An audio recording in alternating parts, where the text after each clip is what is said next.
আজ March two Dhaka কর্মসূচি পালনের ঘোষণা দিয়েছে আন্দোলনকারীরা। রোববার নতুন এ কর্মসূচি ঘোষণা করেন বৈষম্য বিরোধী ছাত্র আন্দোলনের সমন্বয়করা।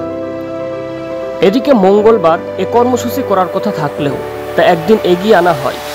কর্মসূচি অনুযায়ী দুপুর 2টায় রাজধানীর শাহবাগ মোড়ে জমায়েত হবে তারা।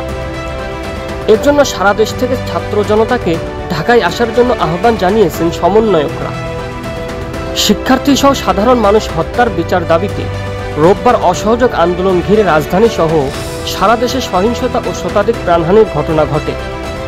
আইনশৃঙ্খলা পরিস্থিতি নিয়ন্ত্রণে আবারও অনির্দিষ্টকালের জন্য কারফিউ জারি করে সরকার। কারফিউর মধ্যে মার্চ টু ঢাকা কর্মসূচি ঘিরে জনমনে উৎকণ্ঠা ও শঙ্কা দেখা দিয়েছে। কোটা সংস্কারের দাবিতে শুরু হওয়া শিক্ষার্থীদের আন্দোলন শেষ পর্যন্ত সরকার পরিবর্তনের এক দফা আন্দোলনের রূপ নেয়।